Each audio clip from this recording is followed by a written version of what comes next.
এরকম একটা পরিস্থিতির আরো নানা রকম উপকরণ কিন্তু ইতিমধ্যে শুরু হয়ে গেছে। লোডশেডিং ব্যাপকভাবে বেড়েছে। শহর অঞ্চলে মোটামুটি স্বাভাবিক থাকলেও গ্রামের অবস্থা খুবই নাজুক। এটা নিশ্চয়ই দেখেছেন, বিভিন্ন মিডিয়ার খবরে আসছে। তার মানে বিদ্যুৎ কেন্দ্রগুলো পূর্ণ সক্ষমতায় চলতে পারছে না তেলের অভাবে।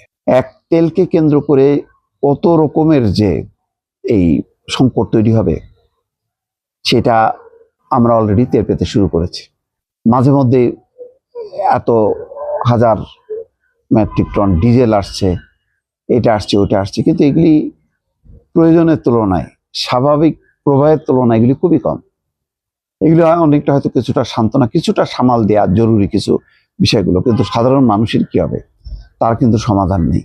আর এটা এমন একটা সংকট, এই সংকটে আপনি সরকারকে দায়ী করবেন সেটাও করা যাচ্ছে না, কারণ এটা বিশ্বব্যাপী সংকট। এই সংকট হয়তো কম মাত্রায় হলেও আমেরিকার মতন শক্তিশালী দেশও আক্রান্ত।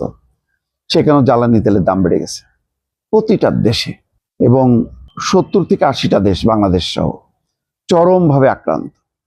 তাদের উৎপাদন কমে গেছে, তাদের শিল্পে এখন কলকারখানা কোনো কিছুই চলছে না।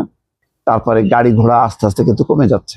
ঢাকাতেও দেখেছেন যে গাড়ির সংখ্যা কমে যাচ্ছে। মানুষ তাদের যে ব্যক্তিগত যানবাহনগুলো আস্তে আস্তে কিন্তু ঘরে ঢুকে যাচ্ছে। এখন পর্যন্ত ভাড়ায় কিছু ঘর বাড়ি পাওয়া যাচ্ছে, কিন্তু সেটাও কিন্তু খুবই সীমিত। তার মানে পরিস্থিতি ভয়াবহ। এই অবস্থা থেকে উত্তরণ কিভাবে হবে তার কিন্তু কোনো নিশ্চয়তা নেই। এবং সরকারের জন্য দুর্ভাগ্য এই জন্য, 1 মাস ক্ষমতা পার হতে না হতেই তারা এইরকম একটা অনাকাঙ্ক্ষিত সংকটের মধ্যে পড়লো, যার সহজ কোনো সমাধান নেই। আবার বাংলাদেশের জন্য সংকটটা আরো তীব্র এই কারণে, চট করে আমরা রাশিয়ার তেলও কিনতে পাচ্ছি না। রাশিয়ার তেল কেনার জন্য আমাদের পররাষ্ট্রমন্ত্রী দৌড়ে গেছিলেন ওয়াশিংটনে।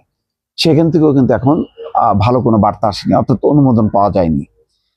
তাহলে আমার প্রতিবেশী ভারত, তারা রাশিয়া থেকে তেল নিতে পারবে, আমি পারছি না।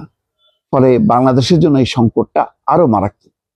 এর উত্তরণটা কিভাবে ঘটবে যদি এই যুদ্ধ চলতে থাকে আরো 1-2 সপ্তাহ, তাহলে কিন্তু অকল্পনীয় পরিস্থিতি হবে, যে পরিস্থিতি বাংলাদেশ কখনো আর দেখেনি।